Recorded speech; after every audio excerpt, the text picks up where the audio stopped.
Actes chapitre 1, lisons à partir du verset 6.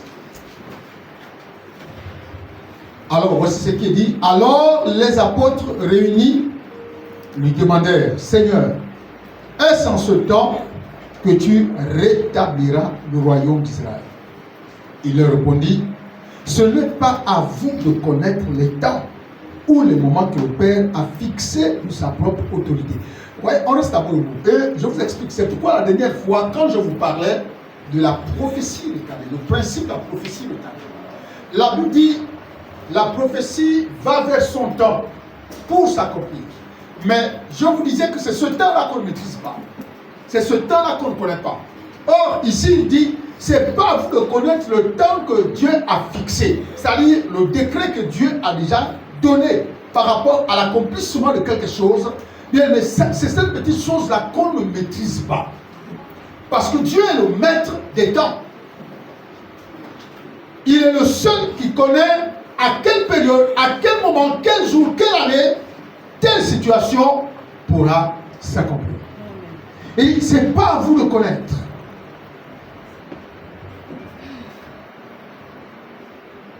Donc, ce n'est pas à vous de connaître les temps ou le moment que le Père a fixé de sa propre autorité. Mais vous recevrez une puissance, le Saint-Esprit survenant sur vous, et vous serez mes témoins à Jérusalem, dans toute la Judée, dans la Samarie et jusqu'aux extrémités de la terre. Est-ce que tu peux donner la même puissance? Amen. Ah, Seigneur, nous merci. Alors, je vous disais vendredi que avant que l'Église ne reçoive la puissance, elle a été bâtie. L'Église a été bâtie sur du nom. Et il restait à l'Église le fait maintenant de recevoir la puissance, de la manifester. Parce qu'une Église sans puissance est une Église où l'ennemi peut avoir le contrôle. Une Église où la puissance de Dieu n'est pas active peut permettre à l'ennemi de s'infiltrer et de faire ce qu'il veut. La puissance de Dieu sur l'Église, la puissance de l'Esprit sur l'Église donne à l'Église des capacités surnaturelles, la force surnaturelle, le pouvoir surnaturel pour triompher de toutes les œuvres des ténèbres. C'est pourquoi il a dit, ne quittez pas Jérusalem. Les disciples avaient déjà l'habitude de chasser les démons. Les disciples avaient l'habitude déjà de prier pour les malades. Les disciples prêchaient l'évangile. Mais pourquoi Jésus va-t-il leur dire qu'il faut que vous ayez de la puissance? Est-ce qu'en chassant les démons, ce n'était pas de la puissance? Est-ce qu'en priant pour les malades, ce n'était pas de la puissance? Il a dit, ne quittez pas Jérusalem jusqu'à ce que vous soyez, jusqu'à ce que, non, autant pour moi, le verset 8, mais vous recevrez une puissance, le Saint-Esprit survenant sur vous, et vous serez mes témoins à Jérusalem, dans toute la Judée, dans Samarie, et jusqu'aux extrémités de la terre. Mais vous recevrez une puissance, celle du Saint-Esprit qui viendra sur vous.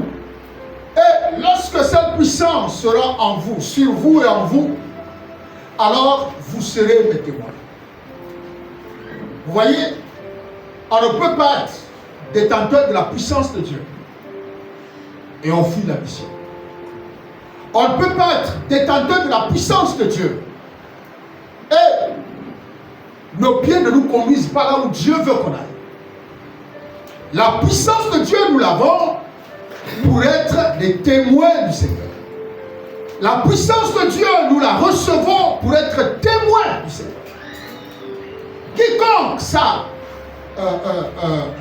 comment je peux dire, s'approprie le pouvoir et la puissance de Dieu est extrêmement assis matin, midi et soir. Et lorsqu'on parle de mission, son cœur change, son attitude change. son comportement change dès qu'on parle de mission. Alors il faut mettre en cause la puissance que vous avez. Parce que la puissance de Dieu, la Bible dit, vous recevrez une puissance, le Saint-Esprit survenant sur vous, et vous serez mes témoins. La conséquence de recevoir cette puissance, c'est devenir témoin du Seigneur. Ça veut dire que même dans ton entreprise, tu dois être témoin. Même dans ton lieu d'administration, tu dois être un témoin. Même dans ton école, tu dois être un témoin. Même dans ton lycée, tu dois être un témoin. Il n'y a pas de puissance dans la vie des chrétiens où les chrétiens sont comme cachés sous les tables, chacun dans son lieu d'activité. Amen. Alléluia. Amen. Un témoin, celui qui va rapporter les faits, ce qu'il a vu, entendu. Et toi, tu sais que Jésus sauve. Tu sais que Jésus guérit. Tu sais que si ta vie n'est pas disciplinée, il te serait difficile d'aller au ciel. Et ça, toi, tu le sais. Mais même dans l'environnement, le milieu dans lequel tu es, il y a des gens qui pensent peut-être quand on parle de témoin, c'est d'aller à Oyan ou aller d'abord à Mouila. Même là où tu travailles, les gens ont du mal à savoir qui tu es. Même là où tu apprends. Bien aimé, les gens ont du mal à savoir que tu es même chrétien ou chrétienne. Amen. Parce que tu ne parles jamais. Jamais. Pourtant la Bible dit, en toute occasion favorable ou pas. Mais toi on ne sait même pas. Être témoin. Je porte la puissance du Saint-Esprit. Mais ce que nous faisons c'est quoi? On semble souvent être spirituel dans mon travail. On ne parle avec personne. On ne lit avec personne. On se met à l'écart. Alors que tu dois être témoin. Tu dois témoigner de Jésus. Tu dois parler de Jésus. Tu dois parler de l'évangile. Là où toi tu travailles. Là où tu apprends. Là où tu vis. Mais il y en a qui se cachent, qui cachent leur chrétienté. Il ne faut pas qu'on sache. Tellement on fait des coups fourrés, il ne faut pas qu'on sache qu'on est chrétien. Il ne faut pas qu'on sache.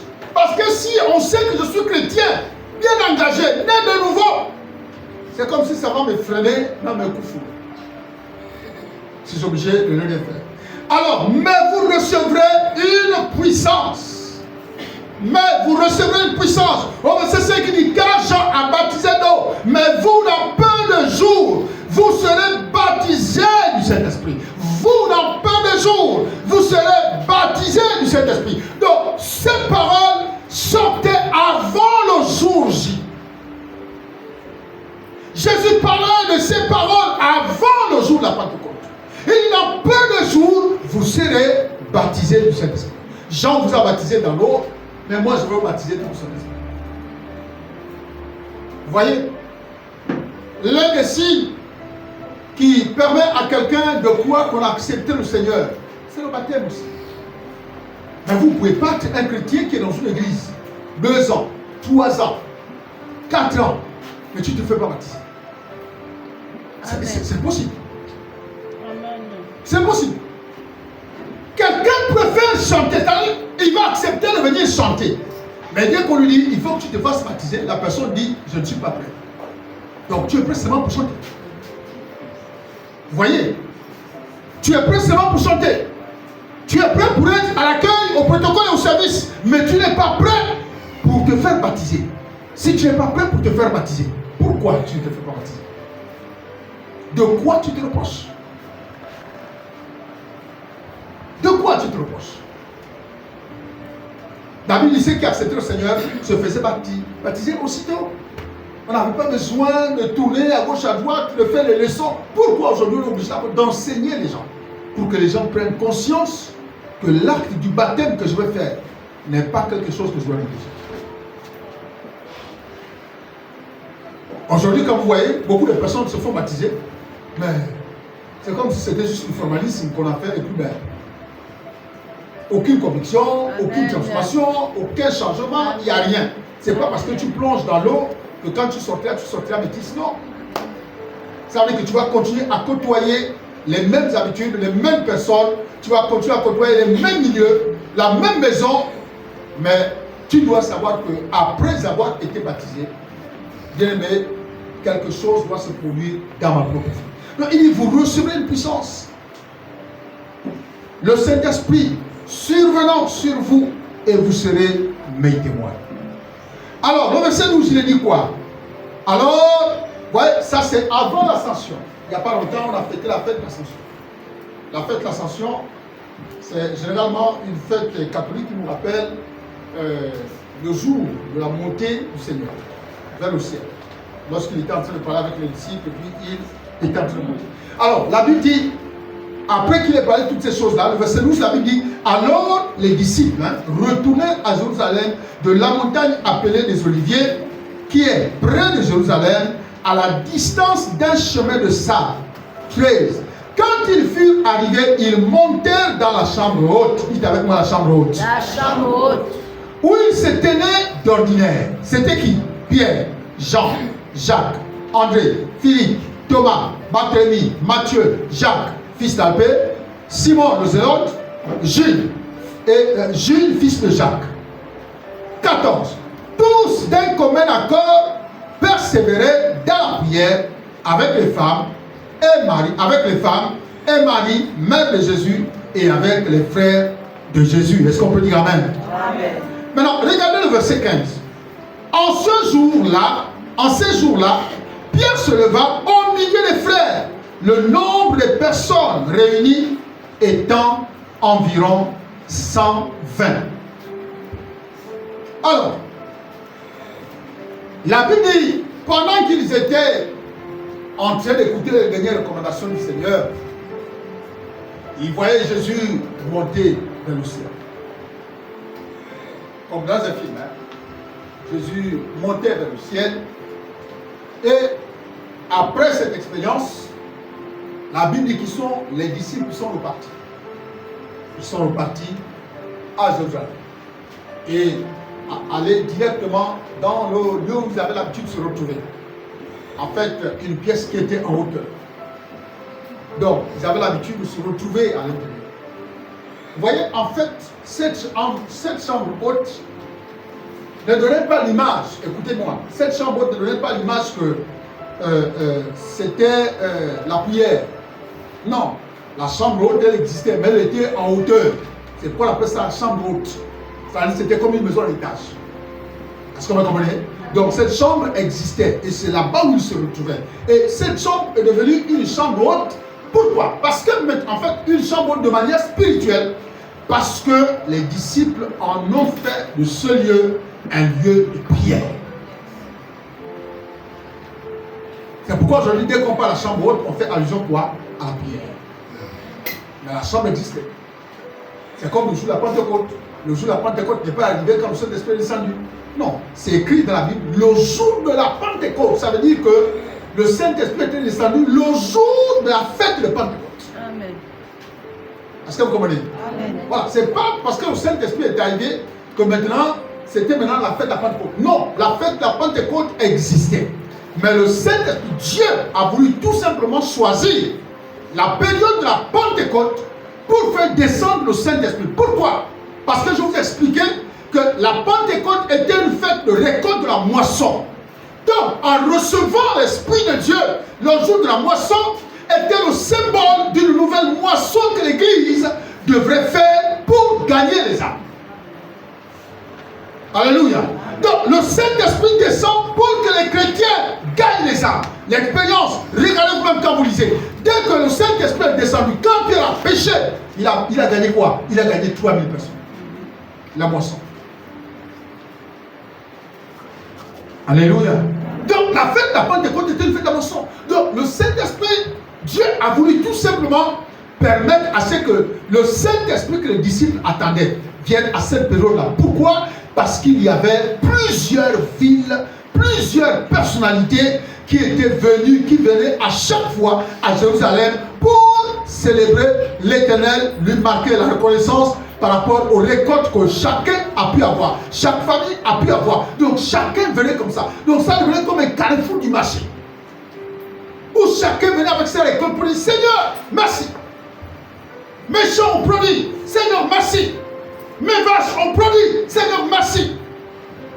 Alors Dieu a profité de la présence du peuple à Jérusalem pour dire aujourd'hui, la promesse va se réaliser. Alléluia. Amen. Donc, la Bible dit, tous d'un commun accord, persévéraient, au verset 14, dans la prière avec les femmes et Marie, mère de Jésus. Mais pourtant, lorsque vous voyez, quand on cite, ils sont partis pour la montagne, pour la chambre haute. C'était qui? On cite les 12. On cite les 12. Plus quelques femmes et les frères de Jésus et leur mère.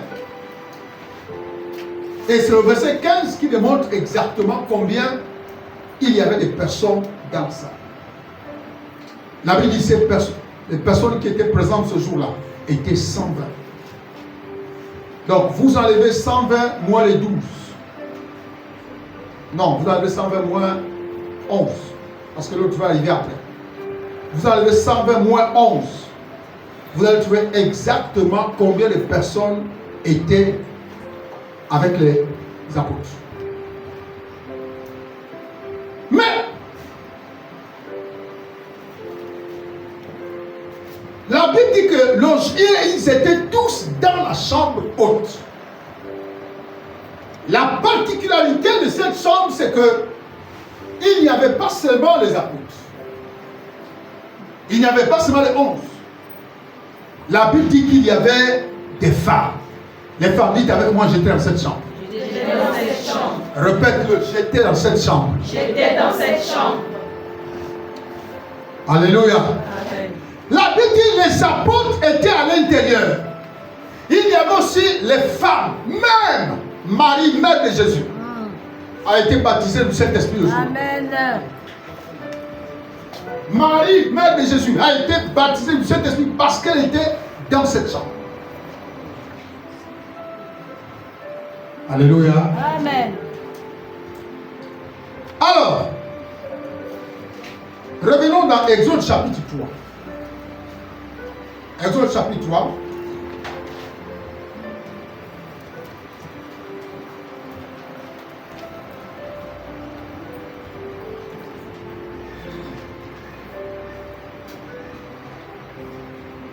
Exode chapitre 3. On va lire le verset 1 et 2. Moïse faisait paître le troupeau de Jéthro, son beau-père, sacrificateur de Madian. Et il mena le troupeau derrière le désert. Et il vit à la montagne de Dieu, il vint à la montagne de Dieu à Horeb. L'ange de l'Éternel lui apparut dans une flamme de feu au milieu d'un buisson. Moïse regarda, et voici, le buisson était tout en feu, et le buisson ne se consumait pas. Dis avec moi mystère. Mystère. Non, je ne t'ai pas entendu. Dis avec moi mystère. Mystère.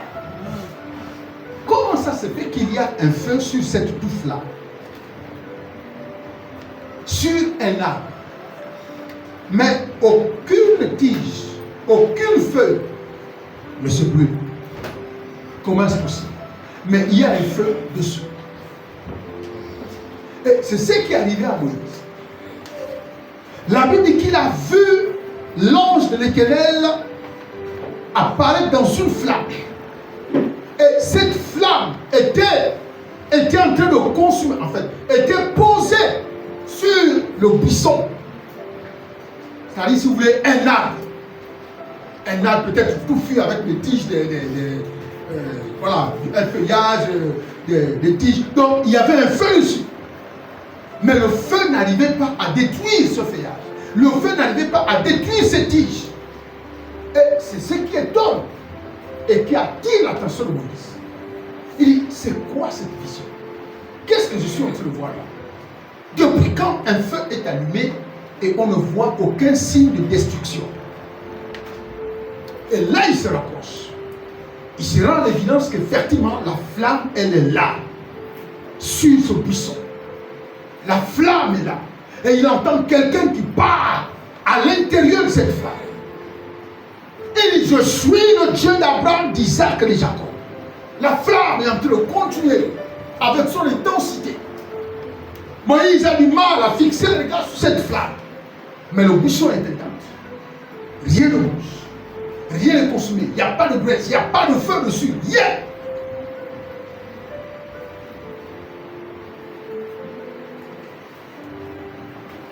Alors, ce type de feu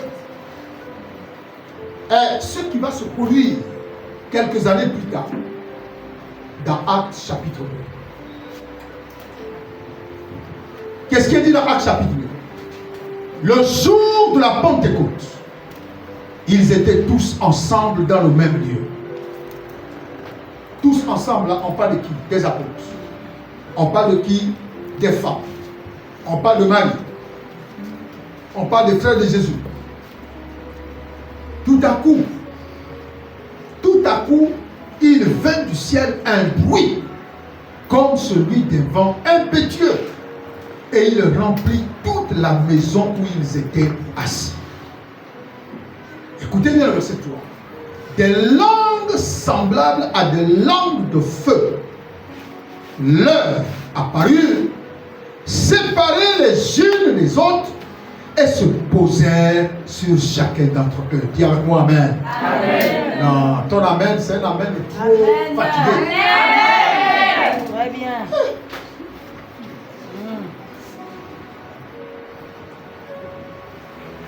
La Bible dit, pendant qu'ils étaient dans la chambre haute, il y a eu un bruit.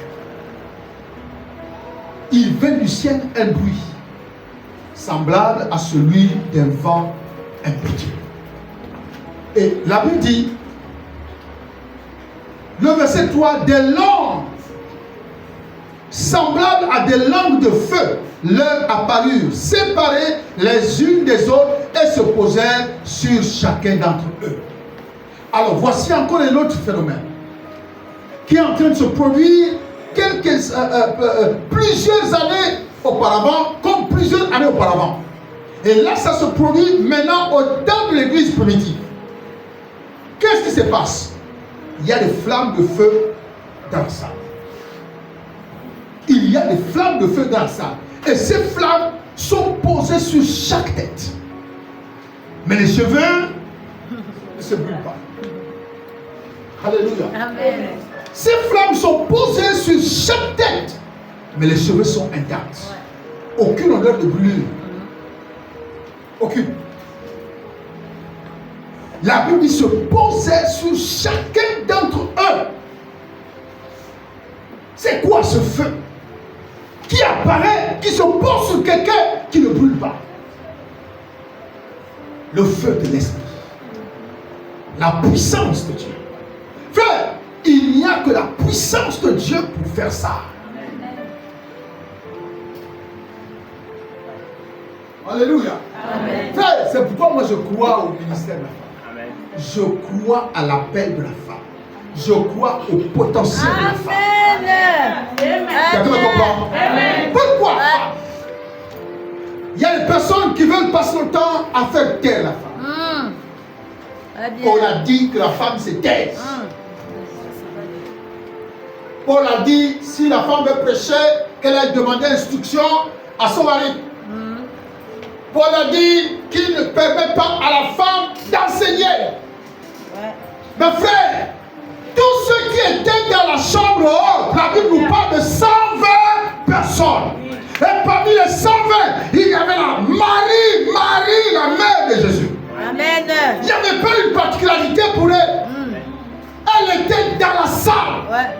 Elle a reçu le même Saint-Esprit que tous les autres. Amen. Elle a reçu le même baptême de l'Esprit. Amen. Bon, pas le même, mais elle a été baptisée dans le Saint-Esprit que tous les autres. Amen. Elle a reçu la même puissance parce qu'elle aussi, étant restée sur terre, avait besoin d'être témoin.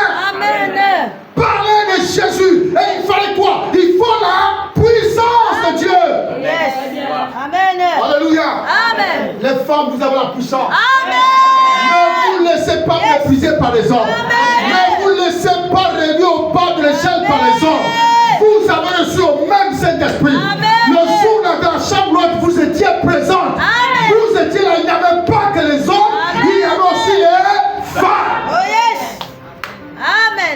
Amen. Amen. Dis à celui qui est à côté de toi, j'ai reçu la même onction. J'ai reçu la même onction. Dis-lui, répète-le à gauche, à droite, partout. Dis-lui, j'ai reçu la même onction que J'ai toi. reçu la même onction que toi. Dis-lui, j'ai reçu le même pouvoir que les hommes. J'ai reçu le même pouvoir que les hommes. Regardez les femmes. Regardez. Amen. Ils sont Amen. j'ai reçu le même pouvoir que les hommes. Vous ne sentez même pas de conviction. Pas de conviction. C'est celui qui est convaincu quand il entend Seigneur. J'ai reçu le même pouvoir que toi. Alléluia. Alléluia. Oh yes. Dis-lui, tu manifestes la puissance de Dieu. Tu manifestes ta Tu manifestes la puissance de Dieu. Je la manifeste aussi. Tu manifestes son pouvoir. Je le manifeste aussi. Tu as reçu l'onction. Je l'ai reçu aussi. Le jour de la part. Alléluia. Alléluia. Quand on parle d'une église puissante, c'est pas les hommes. Yes. C'est toi et elle. Alléluia. Amen. Alléluia. Donc, les femmes également ont reçu la puissance. Amen. Yes. Alléluia. Amen. Amen. Ouais. Femme, levez à mon âme. Si vous n'avez pas compris ces choses-là, dès que vous serez en face d'une femme oratrice, vous allez se dire, mon Dieu, la femme là. Non, si je pouvais être comme elle. Mais tu l'es. Amen. Tu l'es. Amen. Le même esprit qui agit en elle agit en toi. Amen. Le même esprit qu'elle a reçu, toi tu l'as reçu. La seule différence c'est que l'autre a pris conscience que j'ai reçu le pouvoir. Mais toi tu continues de manger des racines tous les jours matin, midi et soir jusqu'à ce que tu te casses les dents. Amen. Amen. Yes. Alléluia. L'autre a pris conscience que j'ai reçu le même pouvoir que les autres. Ce n'est pas un problème de compétition ou que la femme ne reconnaît pas que Dieu a dit que c'est lui l'homme. Est-ce qu'elle même les yeux fermés, la femme ne sait pas que c'est toi l'homme? Ah. C'est ces exigences-là. Oh non, la Bible dit que l'homme c'est l'homme. Mais est-ce que je dis que tu t'appelles la femme? Alléluia. Mais en matière de la manifestation de la grâce et de la puissance de Dieu, frère, on est égal. On est égaux. Toi et moi, on est égaux. La chose, la différence va se faire ressentir par rapport au degré de consécration de l'un et de l'autre. Alléluia. Alléluia. Amen. Donc, ils étaient tous dans la chambre haute. Le feu est descendu. Alléluia. Regarde la tête de ton frère. Quand tu regardes la tête de ton frère, regarde la tête de ton frère comme quelqu'un qui est étonné.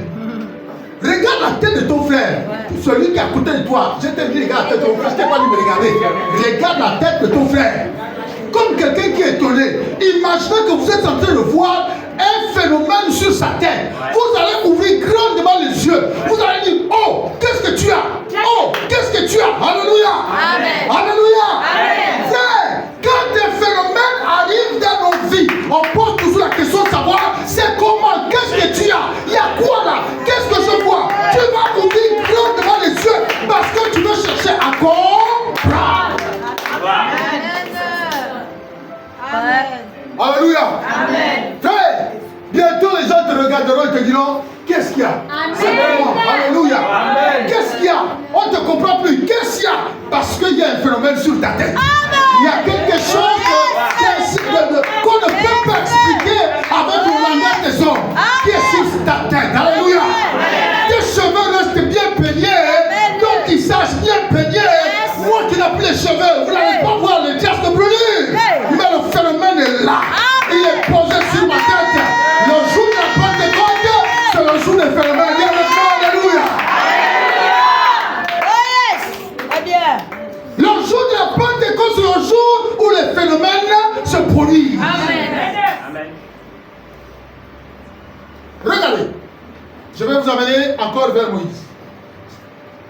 Quand Moïse rentre, vous voyez, quand Moïse rentre en contact avec ce feu-là, ce phénomène, Moïse manifeste la puissance. Quand il quitte de là, il n'est plus le même Moïse. Mais comment dire?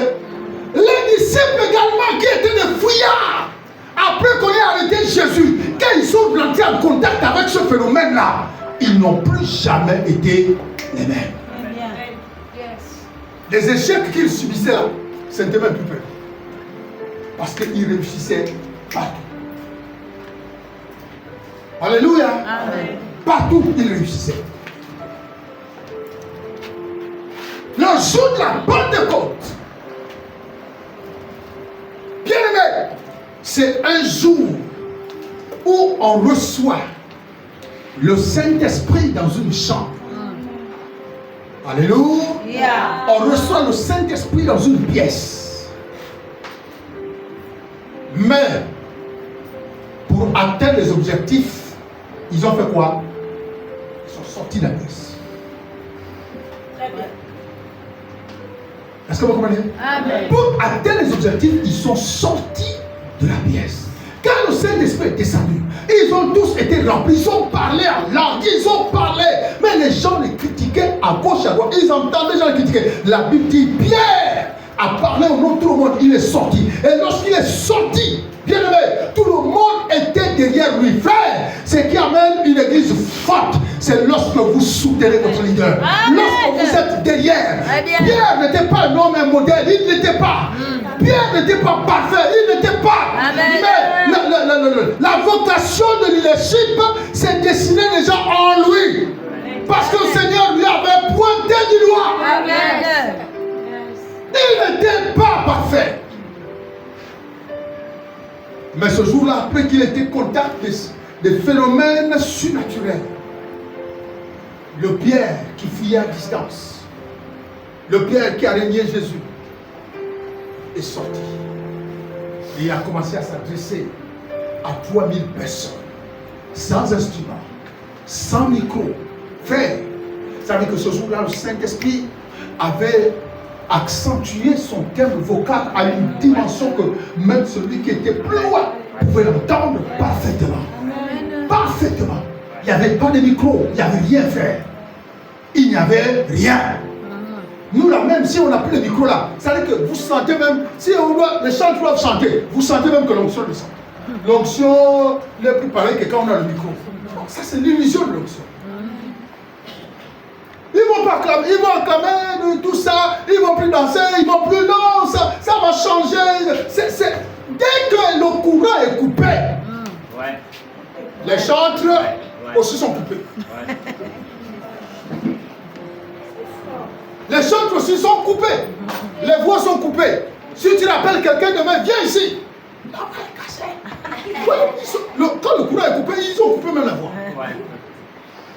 Non, là, je ne peux plus, la voix est cassée. Mais la voix est cassée comment? Très bien. La voix est cassée, donc ce sont les voix qui prouvent que ce sont les voix qui se cachent derrière les micros. Parce que quand vous avez une voix de tonnerre, quand vous avez les voix d'un guerrier, quand vous avez la voix frère, avec ou sans micro, votre voix va toujours porter. Amen. Bien. Elle va porter. Lorsqu'on les chante et qu'on n'arrive pas à entretenir un culte sans instrument, frère. C'est difficile. Alléluia. Amen. Ils ont reçu la Bible dit, le jour de la Pentecôte, ils étaient tous ensemble. Tout à coup. Alléluia. Amen. Tout à coup. Un bruit est arrivé. Comme celui d'un vent impétueux. La Bible dit, il remplit toute la salle. Toute la salle était remplie. Et quand ce bruit est arrivé, c'est-à-dire comme un vent qui soufflait dans l'église, dans cette chambre haute, et la Bible dit, ils ont vu des lampes apparaître, je ne sais pas, et se sont posées sur chaque tête. Chaque tête, jusqu'aux enfants. Tous ceux qui étaient dans la chambre haute ce jour-là, les 120 qui étaient dans la chambre haute, il y avait 100 flammes de feu. 100 flammes de feu. Ça veut dire que imaginez la chaleur qu'il devait y avoir. la chaleur spirituelle. Imaginez la haute température qu'il devait y avoir ce jour-là. La température était élevée. La dimension était haute. Elle était haute, la dimension. Et tous se sont mis à parler. D'abord, il y a un phénomène qui se produit. La Bible dit, on les entend parler dans nos langues maternelles. Pathès, Médès, etc. Comment on peut les entendre dans nos langues maternelles? C'est-à-dire que quand le Saint-Esprit est descendu, ce jour-là, les gens parlaient chinois. Ce jour-là, les gens ont prié en langue nzébi. Ce jour-là, les gens ont prié en langue fan, en langue pounou. Et les gens se posaient des questions. Mais comment est-ce possible? Ceux-là, ce ne sont pas les pounous. Mais comment ils prient en langue pounou? Comment on peut les entendre prier en fan, en quota? Comment est-ce possible? Alléluia. Amen. Il y a avec moi la puissance de Dieu. Il n'y a que Dieu pour faire ça. Amen. Amen. Il n'y a que Dieu pour faire ça. La puissance, l'onction de Dieu. Ils ont reçu cette onction. Et quand ils ont reçu cette puissance, ils se sont mis à parler en langue. Parler en langue. Les gens ont été baptisés dans le Saint-Esprit. Ce qui avait promis plus haut. Vous, dans quelque temps, vous serez baptisés dans le Saint-Esprit. Les gens ont été baptisés dans le Saint-Esprit. Et quand ils sont sortis de la chambre haute, dès que les flammes se sont arrêtées, dès que cette sensation-là a pris fin, et tout le monde est revenu à la normale, et c'est là que vous entendez les gens qui murmuraient, qui criaient à gauche, les soulats, les ivrognes, il est 9h du matin, ils sont déjà ivres, mais c'est personne. Et c'est comme ça que Pierre sort. Il est rempli de puissance de l'affaire. Il sort. C'est plus Pierre à qui on pose la question. Toi, tu dis quoi? Jésus est ressuscité ou pas? Bon, allons-y d'abord, je ne vais pas voir moi-même si c'est ça. Non, Pierre sort, frère, devant des sommitaires qui se sont retrouvés en Israël, devant les personnalités politiques d'Israël, devant toute la classe des sacrificateurs, du monde, des hommes, mais ils étaient là, rassemblés. Parce que chacun était venu pour rendre gloire à Dieu, pour les bénédictions au niveau de leur récolte. Et ils étaient là. Et voilà un Pierre dont on parle, homme sans instruction, qui se lève et qui commence à parler devant les gens en disant, écoutez-moi, ces hommes que vous accusez ne sont pas ivres. Mais voilà, le Jésus que vous avez crucifié. Il y a quelque chose qui est là. Amen. On est joué pour ça.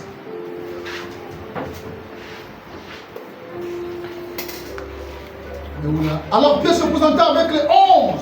Voilà. Il se présenta avec les 11 et leva la voix et leur parla en ces termes, hommes juifs. Vous tous qui êtes dans Jérusalem, sachez ceci.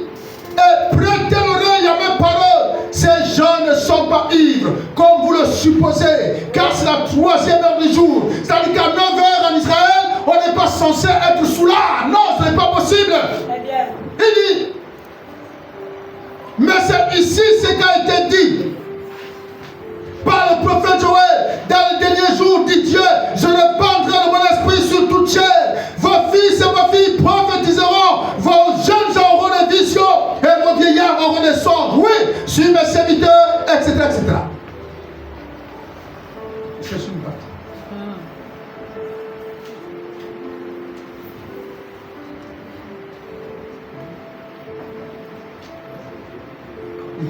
Le verset 23, on va même remonter au verset 22.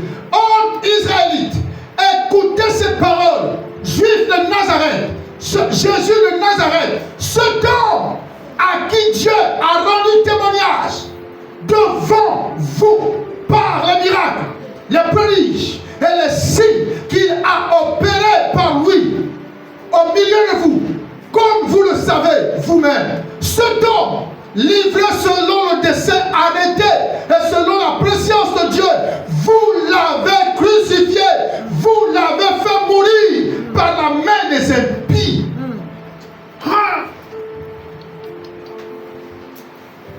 Là, il y a une révélation très forte, mais je ne veux pas trop aborder là-dessus.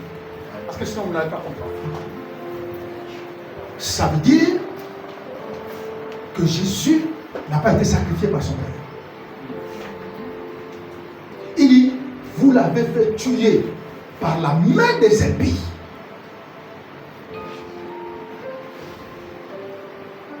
Alléluia. Amen. Vous l'avez tué. Ce Jésus-là, vous l'avez tué. Vous l'avez sacrifié. Vous l'avez fait crucifier. Nous on dit quoi? Il a sacrifié son propre fils. Or, pour sacrifier en Israël, n'importe qui n'avait pas le droit d'offrir un sacrifice, si ce n'est un sacrificateur. Il fallait être un sacrificateur pour faire un sacrifice. Or, là, aucun sacrificateur n'a fait crucifier Jésus, n'a fait exposer Jésus. Ok. Qui l'a tué? Pierre dit, vous l'avez fait mourir. Il s'adresse à qui? À ces hommes-là qui sont venus pour la fête. Vous l'avez fait mourir, vous l'avez fait crucifier. C'est vous. Alléluia. Amen. C'est vous. Et aujourd'hui, il est 9h. Comment pouvez-vous parler des personnes ivres? Comment est-ce possible? La Bible dit, quand le Saint-Esprit est descendu, il a rempli tout le monde. Tout le monde a eu le feu. Le feu. Bien-aimés, sortez de vos conforts. La puissance de Dieu, on la reçoit pour travailler. La puissance de Dieu, on la reçoit pour travailler. C'est ce qui fait la particularité entre celui qui confesse Jésus et celui qui ne l'a pas. C'est la puissance de Dieu. La Bible dit, Élie s'est retrouvé devant les prophètes de Baal. Moïse s'est retrouvé devant Pharaon. Puissance contre puissance. Mais la puissance de Dieu est au-dessus de la puissance des hommes. Mais nous, on passe toujours le temps à devenir toujours comme des enfants. Sors de ce confort, sors de là. Le jour de la Pentecôte, quand ils ont reçu le Saint-Esprit, le jour de la Pentecôte, allez relire Actes des Apôtres, ils sont tous sortis, ne sont pas restés à l'intérieur de la chambre haute. Parce que ce qu'ils avaient reçu, frère, n'était pas pour être stagné dans la chambre haute. Ce qu'ils avaient reçu n'était pas pour être étouffé dans la chambre haute. Ils ont fait quoi? Ils sont sortis. Et c'est pendant qu'ils sortaient, allaient redéployer toute l'énergie spirituelle qu'ils avaient reçue de la part du Seigneur, que Dieu confirmait par des signes, des prodiges et des miracles. La prédication de l'évangile. Et quand ils voient qu'ils sont à moitié vides, pendant qu'ils sont encore en train de prier, le Saint-Esprit vient encore et les remplit. Ils ressortent encore. Vous voyez, il permet à tes serviteurs de continuer de prêcher l'évangile avec assurance, afin qu'ils se fassent toujours des signes, des prodiges et des miracles. Et qu'est-ce qui s'est passé?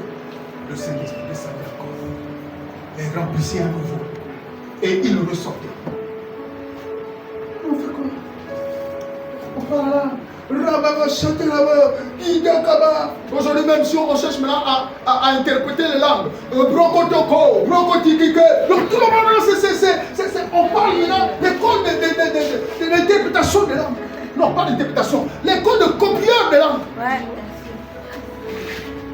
Alléluia. Amen. Mais rien, il ne sort jamais. Oh, Makandokobi, Karaya Soto, Kombare, Broko Kokora. Le frère il parle bien là. Mais ce n'est pas utile. Amen. La puissance de Dieu est donnée pour que tu sortes. Tu dois sortir. On reçoit la puissance dans la chambre haute. Et ensuite, on doit sortir. Quand les apôtres ont reçu, ils sont automatiquement sortis. Et comme je vous ai dit que c'était la fête à moisson, il a fait son premier discours. Sa première campagne d'évangélisation, il a eu 3000 âmes qui se sont ajoutées aux 120. 3000 âmes, une seule prédication. La Bible dit ils ont dit quoi? Quand Pierre a prêché, la Bible dit ils eurent quoi? Le cœur, répète-le, le cœur vivement touché.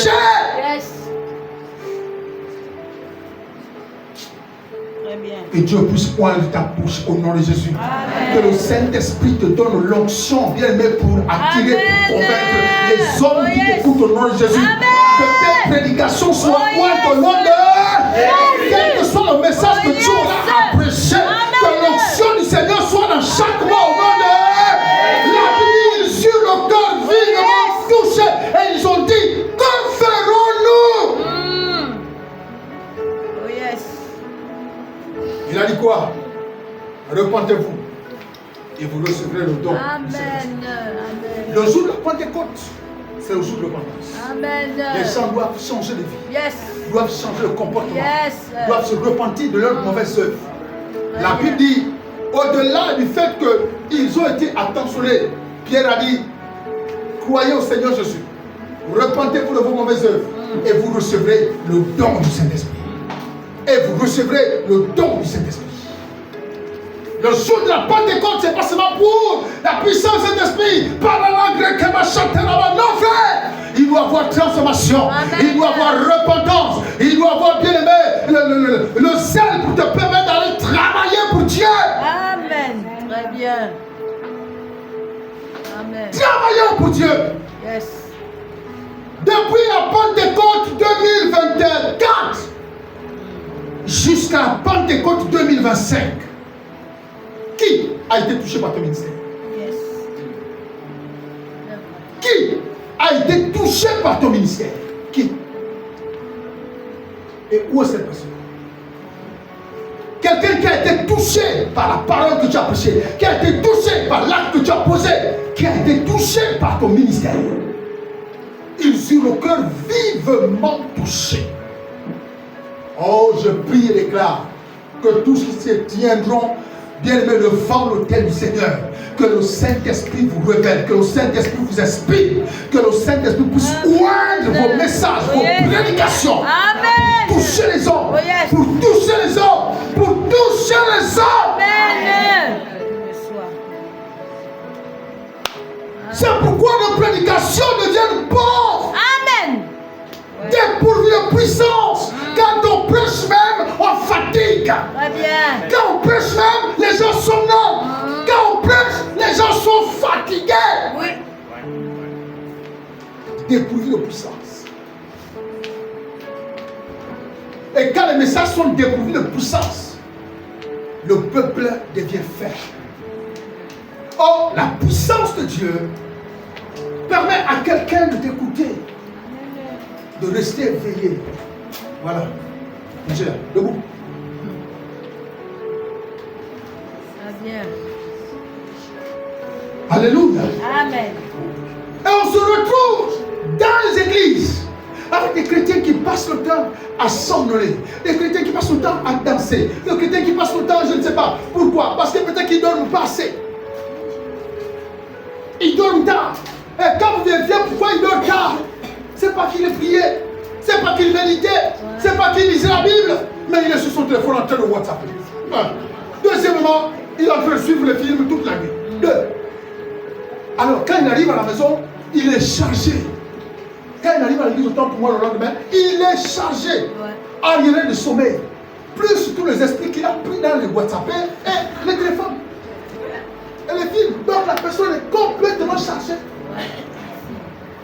La personne va tenir quelques minutes dans l'église. Pendant le culte.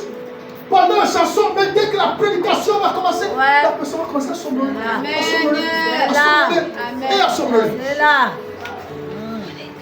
Alléluia. Amen. Que lorsque tu te tiens debout pour parler au nom de l'Éternel, que l'onction du Seigneur puisse réveiller tous ceux qui doivent au nom de... Quand tu parles en son nom, que celui qui sommeillait se réveille au nom de Jésus. Oh yes. Très bien. On dit quoi? Le jour de la Pentecôte, ils étaient tous ensemble. Tout à coup, il vient du ciel un bruit, comme celui des vents impétueux. Il remplit toute la maison, ils étaient assis. Des lampes semblables à des lampes de feu leur apparurent séparées les unes des autres et se posaient sur chacun. Alléluia. Amen. Chacun avait sa flamme. Même si on avait l'impression que les flammes étaient identiques, mais chacun avait sa flamme. Tu ne peux pas parler en langue comme moi. tu ne peux pas parler en langue comme l'autre. Amen. Chacun a sa flamme. Chacun a sa flamme. Amen. Mais tous ont des flammes. Alléluia. Amen. Tous ont des flammes. Celui qui parle comme ça, cocorico, cocorico, laisse-le parler son cocorico. Toi, tu ne vas pas aussi me dire maintenant, bon, comme tu as aimé quand il dit cocorico, toi aussi maintenant, tout de suite tu vas comprendre que lui là, tu allais copier ça. Ouais. Parle selon ce que l'esprit te met dans le cœur, dans l'esprit. Alléluia. Amen. Alléluia.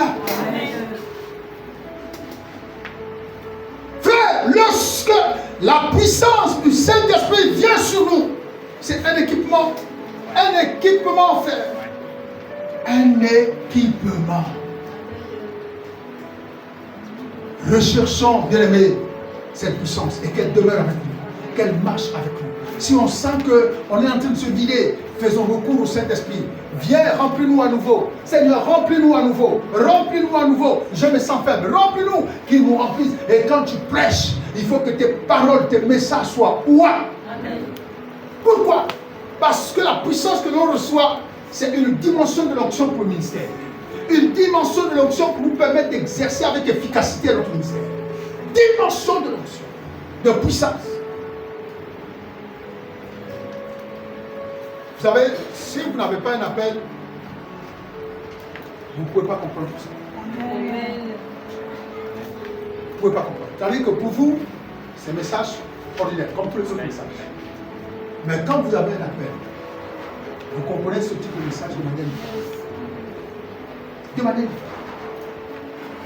Mais quand vous ne comprenez pas, quand vous avez du mal, quand vous ne comprenez pas, vous n'avez pas un appel, je vous assure que, c'est-à-dire que quand vous écoutez, bon, c'est comme si vous étiez là pendant le séminaire, vous avez écouté le même message, c'est la même chose, bon, vous regardez le pasteur qui prêche, c'est la même chose.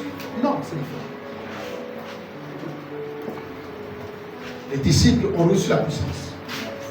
Les disciples chassaient déjà les démons. Parce qu'ils étaient souvent envoyés par Jésus 2 années. Il leur manquait cette chose-là. C'est pourquoi lui-même il a dit, il faut que je m'en aille pour que lui il vienne. Et quand il sera venu, il sera avec vous. Vous savez, celui qui reçoit la puissance vient d'abord sur, avant qu'elle soit intérieure. Elle vient se poser d'abord sur toi. Et c'est celui qui est détenteur d'une puissance, qui peut communiquer également la puissance. Est-ce que vous comprenez? C'est celui qui est détenteur de quelque chose qui peut, on va dire, pour parler comme les hommes, qui peut distribuer. Vie abondante. Quel que soit le travail que tu fais, il faut que tu saches qu'il faut être roi. Regarde. Il a dit quoi au collaborateur? Il a dit, mettez à part Barnabas et pour l'œuvre à laquelle je les ai appelés. Vous voyez, ça veut dire que la Bible dit, quand on a pris Barnabas, on a prié pour lui. On a prié pour lui. Et lorsqu'on a choisi les 7 diacres, on a prié pour eux. Lorsque Paul fait la rencontre avec le Seigneur, et l'ange, le Seigneur lui dit, va dans la ville, on te dira ce que tu dois faire. Et quand il est rentré, il a été enseigné. Et un a dit, le Seigneur m'a envoyé pour que je prie pour toi, pour que tu recouvres la ville. Et ça veut dire qu'en fait, au fur et à mesure que Paul évoluait, qui était Saul de Tarse à l'époque, évoluait, il était en train de connaître les différentes étapes qui l'ont amené à ce qu'il est devenu aujourd'hui. Qui l'ont amené au niveau où il est devenu aujourd'hui. Donc, bien aimé, la puissance, le jour de la Pentecôte, était un équipement. C'était un manteau. Et je vous assure que la vie des apôtres n'avait plus jamais été la même. Plus jamais été la même. On ne peut pas recevoir le Saint-Esprit chaque Pentecôte et rien ne change dans nos vies. Ah non, non, c'est pas possible. On ne peut pas recevoir le Saint-Esprit déjà que vous l'avez déjà reçu. Et certains ont besoin peut-être de quoi? De réaviver la flamme. La flamme qui avait diminué, de réaviver cette flamme. La motivation qui avait diminué, on a besoin de réaviver cette flamme. Moi, on ne peut pas attendre chaque Pentecôte, bien aimé. Aujourd'hui, ça fait le Pentecôte. Oui, on devait se rappeler de la présence du Saint-Esprit, mais peut-être qu'on devait être en train de parler d'autres choses. Yes. Parce on estime que ceux qui sont là, qui sont remplis d'esprit depuis des années, sont déjà passés à autre chose. Ouais. Ici, on devait se rappeler, est-ce qu'il y a deux personnes ici qui ne parlent pas langue? Oui, venez voir prier pour vous. Est-ce qu'il y a deux ou trois personnes qui ne sont pas remplies d'esprit? Oui, venez voir prier pour vous. Est-ce qu'il y a deux ou trois personnes qui veulent accepter le Seigneur? Oui, venez voir prier pour vous. Moi, on ne doit pas revenir chaque fois pour vous enseigner les mêmes choses que vous connaissez depuis que vous êtes nés. Vous savez que la puissance, l'onction, le Saint-Esprit, tout ça, vous connaissez ces choses. Vous les connaissez. On ne doit pas, c'est pas à toi dont on doit parler matin, midi et soir. Le jour de la Pentecôte, bien aimé, le Saint-Esprit est descendu dans la vie de tous ceux qui étaient venus fêter. Le Saint-Esprit est descendu dans la chambre haute. Et le message que les porteurs de vision sont allés distribuer aux invités qui étaient venus pour la circonstance.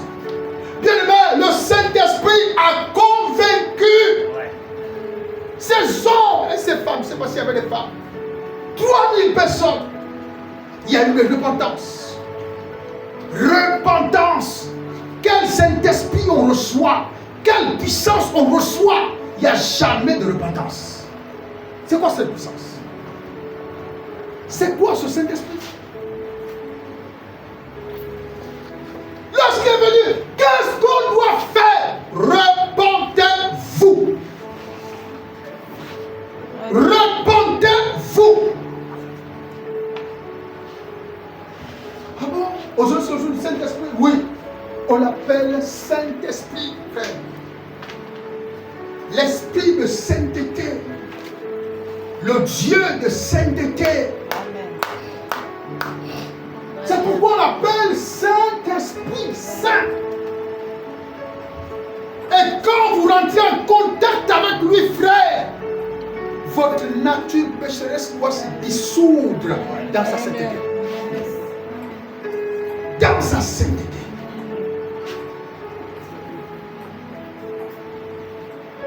Nous parlons là. Nous prêchons, nous chantons. Aujourd'hui, c'est le jour de Pentecôte. On prie, on crie, d'autres pleurent. Mais quand on sort de là, qu'est-ce que tu as abandonné?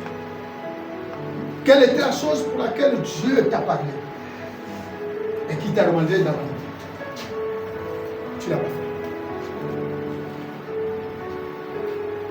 Mais pourtant, cela n'était pas avec les apôtres. Il n'était pas dans la chambre haute. Mais l'homme de Dieu est sorti, aller faire un message plein de vie. Un message plein de vie. Un message loin. Et quand il a fini de prêcher, la Bible dit, le peuple eut le cœur vivement touché. Et ils ont posé à Pierre la question de savoir, bon, tout ce que tu nous as dit là, on a compris. Vraiment, ça nous touche. Qu'est-ce qu'on fait maintenant? Repentez-vous.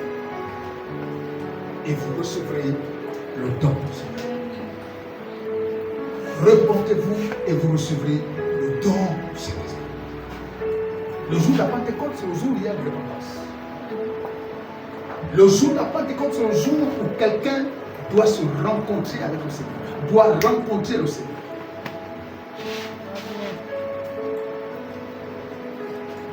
Le jour de Pentecôte.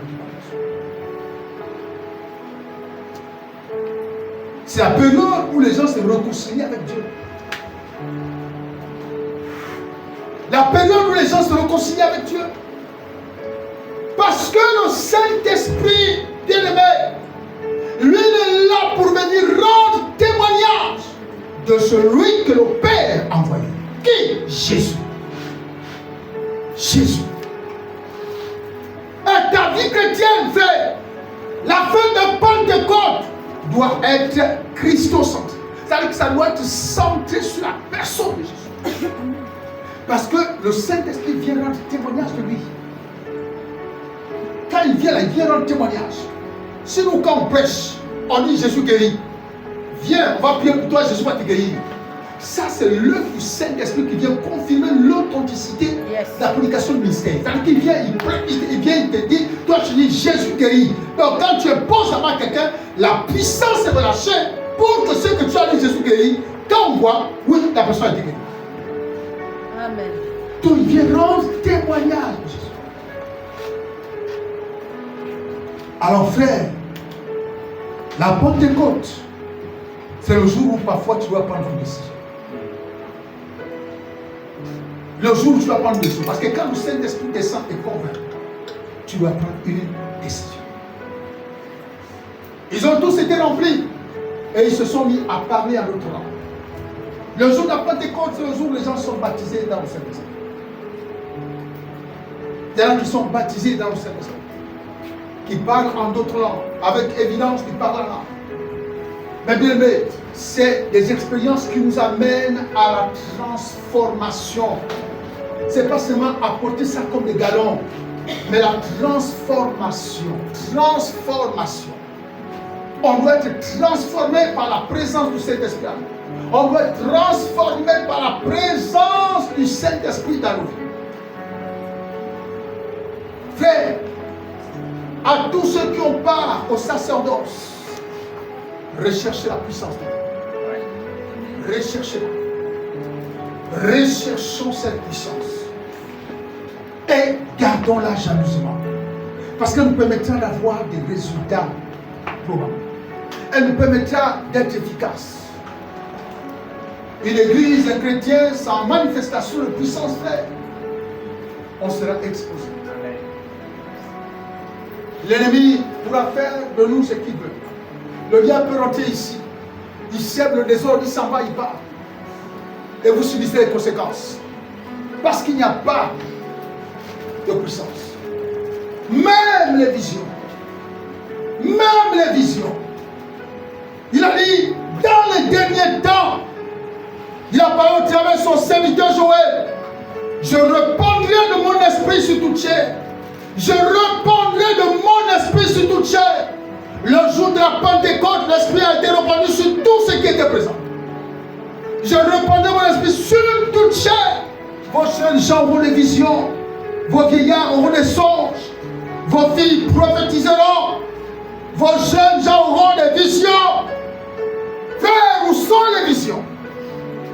Quand l'esprit de Dieu vient dans la vie d'une personne, si tu avais des visions, ces visions peuvent venir. Amen. Les dons doivent être manifestes. Où sont les visions? Pourquoi on ne voit plus rien? Pourquoi on ne voit plus? Pourquoi? Pourquoi on ne prophétise plus? Aujourd'hui, les prophéties, c'est maintenant par émotion. Je sens que lui, là, c'est un mauvais œil de crédit. Ainsi par l'Éternel, hypocrite que vous êtes. Alors, parce que tu sais que lui, là, il n'a pas été critiqué hier là-bas, tu te dis que le meilleur moyen de lui gagner, il faut dire ainsi par l'Éternel. Parce que si tu vas lui parler comme ça, il va te répondre, il va te suivre. Il faut aller ainsi par, oh le Seigneur, Dieu a parlé aujourd'hui. Vous avez entendu, les hypocrites, les hypocrites. Il faut quand l'Esprit de Dieu vient, on doit être capable de prophétiser juste. Prophétiser juste. Prophétiser juste. Selon l'ordre qu'on reçoit de la part de l'Éternel. Pas selon tes impulsions. Pas selon tes motivations. Pas selon tes humeurs. Selon l'ordre. L'ordre. C'est-à-dire la direction. La directive que Dieu me donne. Parle à mon nom. Et là, tu ouvres la bouche. Ainsi parle l'Éternel. Ainsi parle l'Éternel. Pourquoi on prophétise? Où sont les visions? Ce que Dieu dit, ça doit être effectif. Il ne faut pas qu'on ait l'impression de vivre ces choses-là à l'Antiquité. Vos jeunes gens auront des visions. Vos vieillards auront des songes. Vos jeunes gens auront des prophéties, prophétiseront. Mais bien aimé, pour devenir un instrument de prophétie,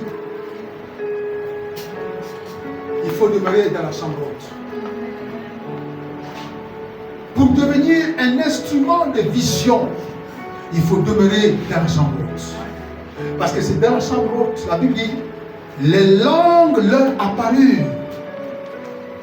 On apparaît à quelque chose de visuel. Ça veut dire que c'était une vision. Ils ont eu tous des visions. Ils se sont mis à voir le feu sur chacun. Des flammes de feu sur chacun.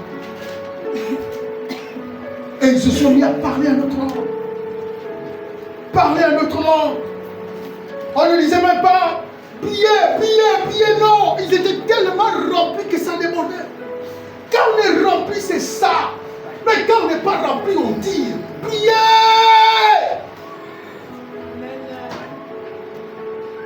Mais quand on est rempli, ça déborde. On n'a pas besoin d'être attiré. On n'a pas besoin d'être remorqué. Ça déborde parce qu'on est plein. Ils furent tous remplis. Et là où ils étaient en train de parler. C'est pourquoi vous avez vu, les gens ont accouru autour. Parce qu'il y a eu tellement de bruit. Tellement de bruit. Tellement de bruit. Et les gens cherchaient à savoir qu'est-ce qui se passe dans cette pièce haute. Que se passe-t-il? Lorsque tu commenceras à atteindre cette dimension de prière, les gens même dans ta maison se poseront la question de savoir que se passe-t-il. Lorsque tu atteindras ce niveau, même là où tu travailles, on te posera la question de savoir que se passe-t-il. Parce que l'atteindre ce niveau, frère, tu vas susciter les interrogations, tu vas susciter les inquiétudes. Les hommes se poseront les questions, les hommes chercheront à savoir qu'est-ce qui se passe. C'est pas le silence total. Oui, on ne se plaint pas qu'il y a un chrétien qui dort. On ne sait même pas qu'il y a un chrétien qui dort ici. Très bien. Les sorciers viennent planer sur ta toiture. Aucune influence. Les sorciers viennent prendre la voile et atterrir sur ta toiture. Yes. Toi, tu penses que c'est l'erreur, c'est pas l'orage. C'est l'atterrissage mystique. Alléluia. Amen. Atterrissage mystique. Ouais. Parce que tu dors. À l'heure où tu devais prier, tu étais en train de WhatsApper dans le téléphone. Avec Marc et avec Marguerite. À l'heure où tu devais être en train de prier, tu es en train de regarder les novelas, les imagiques, les Bollywood, les Nollywood, tout ça. Jusqu'à 1h, 2h, 3h. Et quand tu arrives à l'église, tu es chargé. Tu es chargé, tu payes. C'est vrai. Alléluia. Amen. Et quand l'ennemi passe, c'est les gars. On a du mal aujourd'hui à vivre une vie chrétienne victorieuse. Juste parce qu'on n'a pas ce temps. On n'a pas ce temps. On ne veut pas des sacrifices. On ne veut pas des sacrifices. Nous, on aime la facilité, la légèreté. C'est simple. On a dit 21 jours le jeûne, alors moi je ne pourrais pas. Papa, 21 jours le jeûne, bon là, je t'informe que je serai en congé pendant 3 semaines. Il y a quoi là-bas? Non, maman a dit que je vais garder la maison. Les gens n'aiment pas les sacrifices. C'est pourquoi on devient spirituellement pauvre. Amen. Très Je bien. deviens spirituellement pauvre. Vous savez qu'on ne dégage aucune puissance, aucune influence spirituelle. Rien. Rien. Très bien. Tu invoques Dieu, tu as l'impression qu'il n'y a rien. Tu pries, tu as l'impression que Dieu ne t'entend même pas. C'est vrai. Alléluia. Amen. La puissance là nous est donnée. Jésus savait pourquoi. Il a dit, vous recevrez une puissance. Le Saint-Esprit viendra sur vous. Et vous serez mes témoins. Et vous serez mes témoins. Regardez, pendant que Pierre même allait prêcher l'évangile, sa famille souffrait à la maison. quand il vient voir Jésus pour dire Seigneur, en toute honnêteté, j'ai tout quitté, j'ai tout abandonné, mais je gagne quoi? Ce sont les cris de la maison qui venaient trouver Pierre. Toi, tu passes ton temps à te balader, hein? Il n'y a rien à manger, tu passes ton temps à aller avec Jésus, les enfants depuis 3 jours ne mangent pas. Donc quand ça venait trouver Pierre, la Pierre se rapprochait du Seigneur. Je gagne quoi, Seigneur? On a tout abandonné, mais c'est compliqué. Pierre avait un peu son poisson. Il ne pouvait plus aller à la pêche. Jésus lui a dit, arrête avec ta pêche. Ah!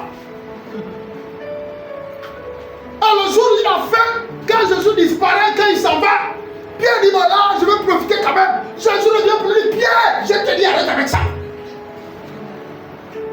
Bon, on ne va pas dire qu'il avait jeté le poisson. Il a dit quand même amener le poisson à la maison. Parce qu'il avait déjà commencé à pêcher. Il a dit, arrête. Voilà, c'est comme quelqu'un qui gagnait bien sa vie et du coup ça bascule. Du coup ça bascule. Parce qu'il a dit, je vais faire de toi un pécheur. Et quel pécheur? Pécheur d'homme. Et sa première grande pêche est arrivée le jour de la fête de moisson. Quand il a pêché, il a pu avoir 3000 personnes dans son filet. 3000. Alléluia. Amen. Donc, bien aimé, on peut tout faire. On peut vivre comme on veut. Mais attention. Attention. Attention. La puissance que l'on reçoit, elle doit nous permettre d'accomplir les œuvres de Dieu. Les œuvres de Dieu. Si on reste aujourd'hui sans puissance, si on travaille aujourd'hui sans puissance, on sera vulnérable. On sera vulnérable. La puissance que vous voyez que le Seigneur a promis à ses collaborateurs, elle est d'une utilité capitale. Sans cette puissance, la frère, les malades ne pourront pas te trouver. Les démons ne peuvent pas te chasser. Rien du tout. Donc pendant que vous négligez l'affaire, et le diable aime ça. Il aime quand vous commencez à négliger, à mépriser. Lui, il aime ça. Comme ça, quand vous négligez, vous méprisez, vous n'accordez pas la valeur à ces choses-là. Il devient un instant de doute. Et tu deviens le premier à être tellement embêté avec des soucis. Au point que tu vas maintenant penser que bon, là, Dieu ne me répond plus, il faut peut-être que j'aille un peu dans une autre église, ou il faut que j'aille voir un peu un prophète, comme aujourd'hui c'est ce qui est à la mode. Ouais. J'aille voir un prophète. Ouais, bien. Mais pourtant, toi-même, tu as besoin de prendre conscience de qui tu es. Alléluia. Amen. Alléluia. Amen. Alléluia. Amen. Donc, voilà un peu, frère. Le jour de la Pentecôte, ils étaient tous ensemble. Ils étaient tous ensemble. C'est ce que ça dit. Relisez-moi ça. Le jour de l'acte 2. Le jour de la Pentecôte, ils étaient tous dans le même lieu. Et quand on parle de tous dans le même lieu, on fait d'abord plus allusion aux collaborateurs du Seigneur. Et ensuite, suit les autres. Les femmes qui étaient là, les autres hommes qui étaient là. Ils étaient tous ensemble. Qu'est-ce que ça dit? Voilà. De la Pentecôte, Merci. Ils étaient tous ensemble dans le Ils même étaient tous ensemble dans le même lieu. Ils étaient tous ensemble dans le même lieu. Dans le même lieu. Toutes ces choses, personne ne peut raconter là dans la chambre haute. Personne ne peut raconter quelque chose que l'autre n'a pas vécu. Non, tout le monde était là. Il n'y avait pas d'absent. Tout le monde était présent. Ils ont été remplis. Ils ont parlé en langue. Ils ont eu des visions. Ils ont eu des choses qui se sont produites dans cette chambre haute là. Et quand ils sont sortis de là, ils étaient outillés. Regardez Jésus. Jésus dans Matthieu 4, Luc 4, la Bible dit, lorsque le Saint-Esprit est descendu sur lui, le Saint-Esprit est descendu sur lui sous la forme d'une colombe. Vous voyez? Donc, il a reçu également le Saint-Esprit au même titre que nous tous. Je vous avais expliqué qu'entre lui et Jean, la différence était que Jean, lui, était rempli du Saint-Esprit depuis le ventre d'Élisabeth. Or, Jésus a été rempli du Saint-Esprit au jour de son baptême. Jésus a été rempli du Saint-Esprit le jour de son baptême. Donc, après cette expérience de la plénitude de l'Esprit, la vie de l'Esprit a conduit dans le désert. Et quand il va dans le désert, il va subir ses 40 jours, ses premières épreuves. La première tentation dans le cadre du ministère. Vous voyez, avant qu'on ne parle du ministère de Jésus, Jésus vivait peinard avec son père et sa mère. Il mangeait bien, il n'avait pas de problème. Mais dès qu'il est rentré dans le ministère, les choses ont commencé. Il était avec son père et sa mère, tranquille, il rabotait les planches avec son père Joseph. Amusez. Va livrer la marche au client, il va. Mais dès qu'il est rentré, il a commencé à rentrer dans le ministère. Là, il a commencé à chercher. Alléluia. Amen. Et quand il va dans le désert, quand il revient, la Bible dit il est revêtu. Il est revêtu de la puissance. Quand il s'en va, il est rempli. Quand il revient, il est revêtu. Revêtu.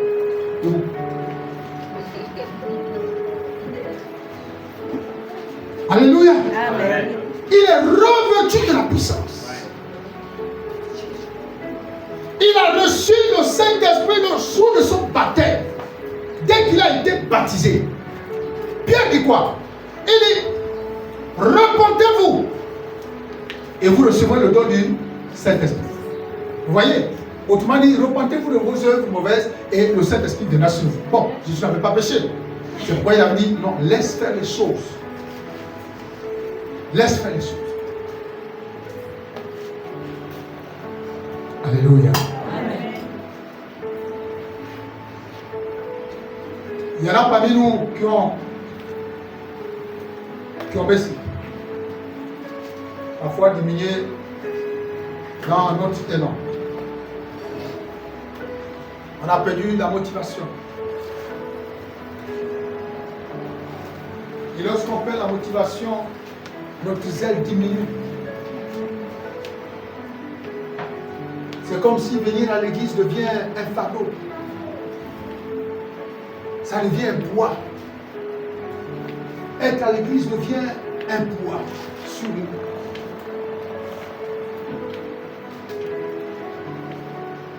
Mais que l'Éternel nous aide à sortir. Amen. Alléluia. Amen.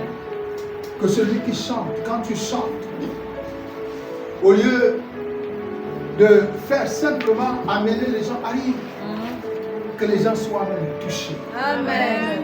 Touchés par l'exercice de ton ministère. Yes. Que le peuple soit atteint par le message contenu dans ton chant.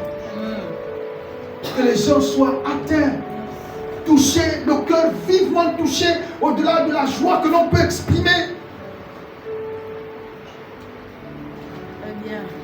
Alléluia. Alléluia. Amen. Alors, bien aimés, lorsqu'ils ont reçu le Saint-Esprit, ils sont sortis. Ils sont sortis. Et ils sont allés travailler. Tant que nous n'allons pas nous exprimer, tant que la puissance que nous avons, on ne la manifeste pas, vous ne pouvez pas savoir si par votre main, Dieu peut guérir une personne. Vous ne pouvez pas savoir si par vos mains, Dieu peut guérir une personne. Si par vos propos, Dieu peut construire une personne. Si par votre parole, Dieu peut toucher une âme. Dieu peut sauver une âme. Ne soyons pas des personnes qui reçoivent et qui deviennent grâce. Qui deviennent grâce. Et on sait que trop de graisse dans le corps, on appelle ça quoi? On appelle ça quoi? Trop de graisse dans le corps. Mais vous qui avez fait santé, vous parlez encore avec les gens dans les oreilles. Parlez, répondez-moi. Hein? Répondez-moi. Trop de graisse dans le corps, on appelle ça comment? Hein?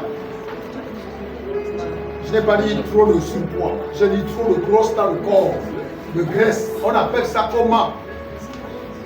Tous ceux qui ont fait médecine là, qui ne peuvent pas me répondre, je vous interdis d'aller faire les perfusions sur les gens.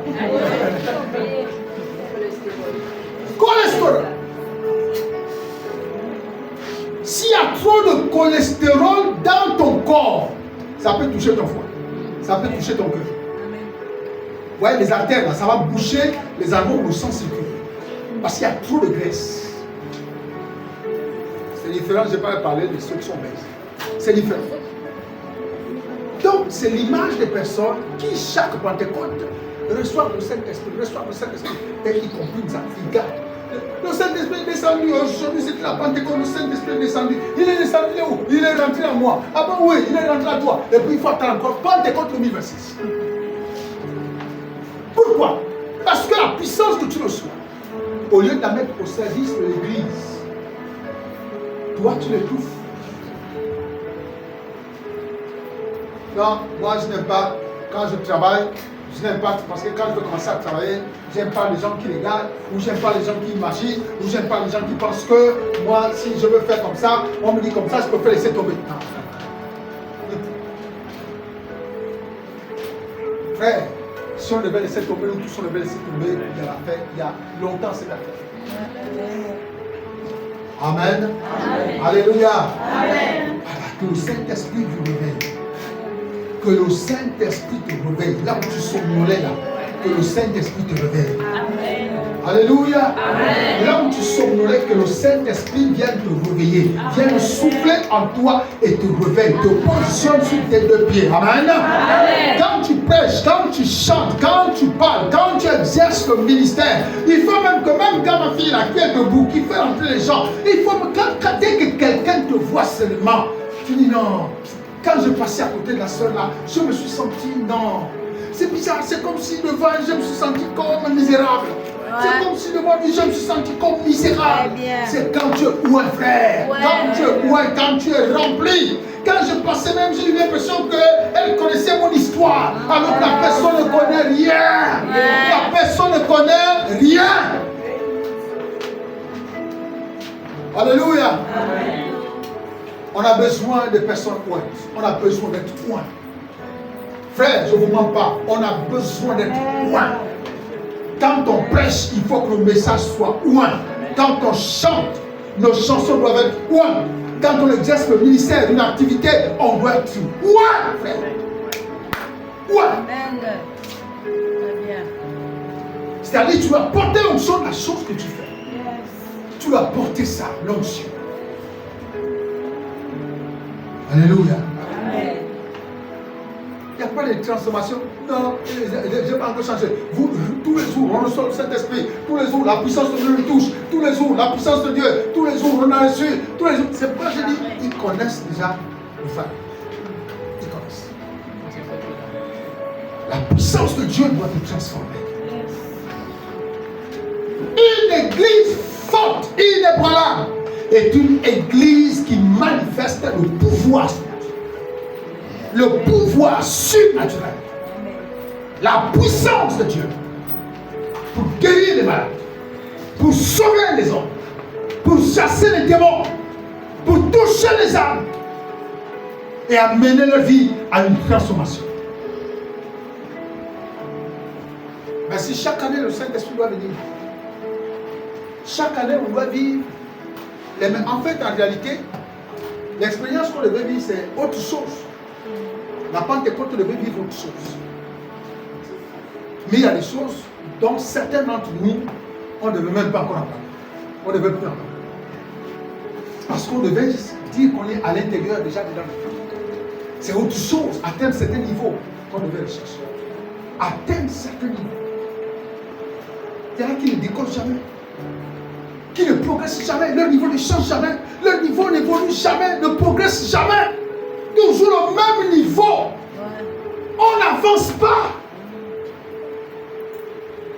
Quand tu regardes spirituellement ta vie, tu te dis, mon Dieu, c'est quel niveau j'ai même? Je suis en quelle classe? Alléluia. Est-ce que j'ai quand même traversé l'université? Est-ce que je suis encore au primaire? Ou bien je suis encore au peu primaire? Il y a des gens qui n'évoluent pas. Ils n'évoluent pas spirituellement, ils n'évoluent pas malgré le parlant en langue qui est. Malgré le Saint-Esprit, malgré tous les jours le baptême du Saint-Esprit de Pentecôte, ils n'évoluent pas. Dis avec moi, je refuse de ne pas évoluer. Répète-le, je refuse de ne pas évoluer. C'est ma dernière Pentecôte dans laquelle propulser. Et je dois plus revenir dans ce que je n'ai jamais abandonné. Alléluia. Alléluia. Ton amen est trop faible. Amen. Tu veux évoluer. Voilà une équipe qui était dans la chambre haute, qui avait peur. Peur même de sortir parce qu'ils se disaient, les soldats vont le reconnaître. Mais dès que le Saint-Esprit est descendu, bien aimé, ils ont changé de niveau. Dis avec moi, changer de niveau. Changer de niveau. Frère, la peur a disparu. La frustration a disparu. Ils ont changé de niveau. Ils avaient atteint le niveau XXL. Les miracles qui n'arrivaient pas, dont ils avaient du mal à avoir du succès, frère, rien ne les échappait. Ils réussissaient partout. Ils avaient changé de niveau. Toi, tous les jours, tu parles là. Tu vas prendre ta chanson. Tu vas mettre dans ton statut. Il est mort de louer Dieu. Aucune changement, aucune transformation. Quand on entend comme ça, Dieu, la sonne de la voix symphonique. Mon Dieu. Dès qu'on voit comme ça, oui, le frère. Mais transformation, zéro. Alléluia. On va prendre les chansons, on va balancer dans son statut, on va prendre les prédications, on va balancer enfin, les prédications des maîtres que vous avez, on va balancer dans les statuts. Aucune transformation soit faite. Aucune. Aucune. Toujours pareil. 2025. Pentecôte 2025. Dis à ton frère, change de niveau. Change de niveau. Dis-le-lui, change de niveau. Change de niveau. Ne t'arrête pas aux chevilles. Ne t'arrête pas aux genoux. Poursuis jusqu'au rein. Monte jusqu'au cou. Mais change de niveau. Amen. Alléluia. Il ne change jamais de niveau. Jamais il ne change de niveau. Tu vas aller en voyage. Tu vas revenir un an plus tard. C'est la même chose. Celui qui est venu hier a déjà grimpé. Il est en train de changer de niveau. Vous savez ce que lui doit dire? Même les gens qui viennent d'arriver, c'est eux maintenant qu'on donne. Lui, il est en train de changer de niveau. Très bien. Toi, tu ne veux pas changer de niveau. Donc, tu peux faire rester là. Pour toujours critiquer ceux qui progressent. Change de niveau, frère. Monte. Monte. Alléluia. Amen. Moïse, quand il a été au contact de ce phénomène surnaturel, frère, le Moïse qui avait peur de retourner en Égypte n'était plus le même Moïse. Amen. Il te faisait des miracles. Le gars qui a dit qu'il choisit quelqu'un d'autre, pas moi. Mais le gars là est reparti. Cette fois, il n'est plus reparti comme fils de la fille de Pharaon. Là, il est reparti comme Moïse roi. Moïse roi. Qui a vu la gloire de Dieu dans le désert. Et quand il s'en va, frère, il est porteur de grâce. Il est porteur de vie. Il est porteur d'onction. Personne ne blague devant lui. Et quand tu portes l'onction de Dieu, personne ne doit blaguer avec toi. Amen. Parce que l'onction que tu portes peut être fatale à quiconque. Amen. Alléluia. Amen. Il y a des gens, frère. Il ne faut pas jouer avec leur vie. On ne joue pas avec leur vie. Amen. Pour ton propre bien, ne joue pas avec sa vie. Oui, c'est vrai. Pour le bien de ta maison, ne joue pas avec ça. Oui. Tu ne connais pas l'alliance de Dieu. Amen. C'est vrai. Alléluia. Amen. Amen. Amen. Les femmes de vie abondante, levez-vous. Amen. Dieu ne s'était pas trompé. En 2007, lorsqu'il m'avait dit clairement, j'ai entendu clairement que je mettrais à tes côtés plusieurs femmes. Il ne s'était jamais trompé.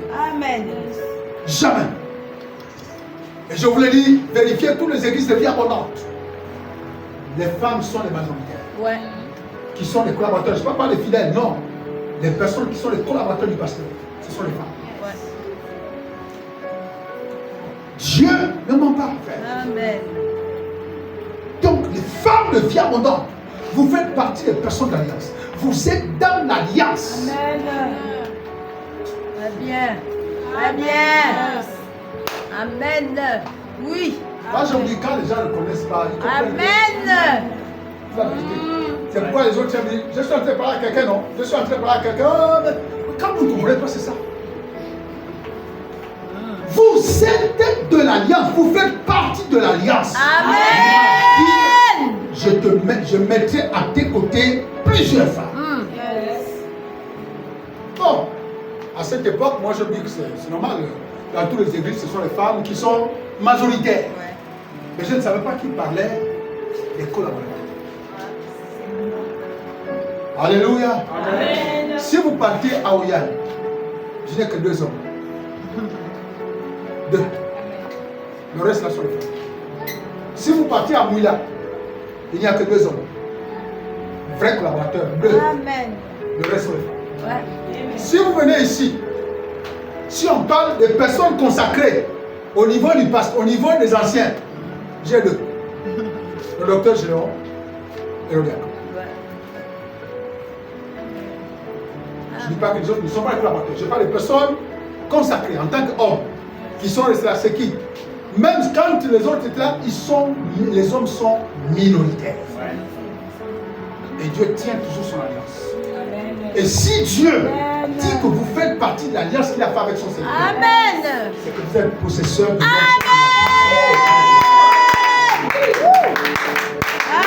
cette puissance a aidé avec vous. Alléluia. Amen. La puissance qui est sur votre Père, vous l'avez.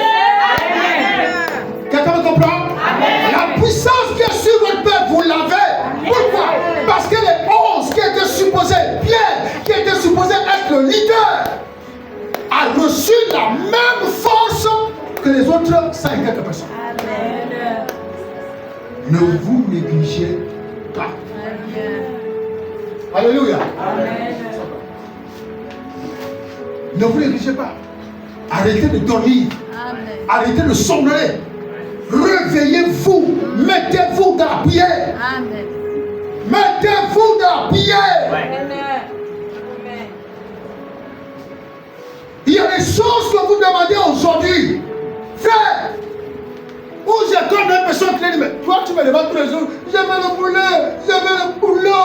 Quelqu'un vient prier même 15 minutes, tu le fais pas. Tu le sais, je te demande ça pourquoi? Pourquoi? Alléluia. Amen.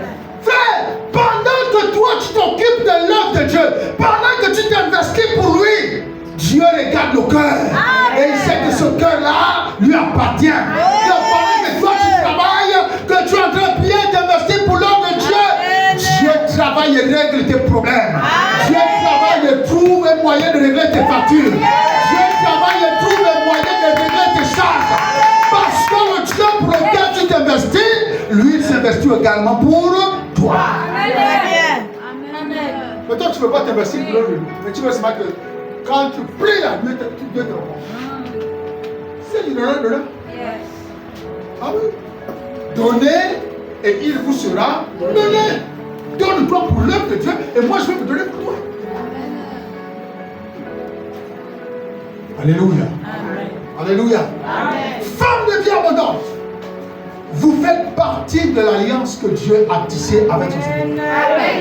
Vous ne savez pas, vous qui êtes assis, qui sera peut-être au pied de la montagne. Amen. Vous ne le savez pas. Mais vous faites partie, la chose dont vous devez être certain, c'est que vous faites partie de l'alliance. Amen. Amen. Je te donnerai plusieurs femmes. Je mettrai à tes côtés plusieurs femmes. Amen. Amen. Et il n'a jamais menti. Jamais. Nous étions en 2005. Non, ce n'est pas 2005. 2002, 2003. 2002, 2003. Alors, bien aimé, voilà ce que doit être notre Pentecôte. Transformation, restauration, repentance, manifestation de la puissance de Dieu. Utilisez l'équipement que Dieu vous donne pour atteindre les gens, pour sauver les âmes, pour gagner d'autres personnes. La Bible dit quand ils ont reçu dans la chambre haute. Ensuite, ils sont sortis hors de la chambre. Quand Moïse a fait cette rencontre, il a fait cette rencontre sur la montagne. Et il est descendu de la montagne pour aller. On ne garde pas le Saint-Esprit en soi. On ne garde pas quelque chose, un don en soi-même. Pour dire que le Seigneur m'a parlé, je suis là, le Seigneur m'a parlé, vraiment, mais tu ne veux pas travailler, tu ne veux pas t'investir. Travaille, travaille et travaille. Alléluia. Amen. Et vous allez vivre la Pentecôte pratiquement tous les mois. Vous allez vivre la Pentecôte tous les jours. Tous les jours. Lorsque vous allez manifester la puissance de Dieu, lorsque vous allez prier, pourquoi on n'a plus de vision? Pourquoi le don qui était plus manifeste dans l'église, c'est le don de prophétie? Mais il n'y a pas que le don de prophétie. Il y a le don de guérison. Il y a le don d'interprétation des langues. Il y a le don des langues. Il y a le discernement des esprits. Donc toutes ces choses-là doivent être effectives dans l'église. Alléluia. Amen. Mais acceptez que le Saint-Esprit vous change. Acceptez que le jour de la Pentecôte, l'Esprit de Dieu vienne vous changer. Amen. Vous ne pouvez pas être la même personne. Non, ce n'est pas possible. Je n'arrive pas à me repositionner, à me dire, mon Dieu, je suis chrétien, converti depuis le 21 août 1988. Et je suis toujours là, je ne progresse pas, je ne change pas, ma vie. Mais non, frère. Non, non, non. Il faut que ta vie change. Ta vie doit changer. C'est pourquoi Paul, pour terminer, il disait à son fils que tes progrès soient évidents pour tous. Ça veut dire que ta transformation, tout le monde la constate. Que tout le monde constate ta transformation, tes progrès. Que tes progrès soient évidents pour tous. Alléluia. Maintenant,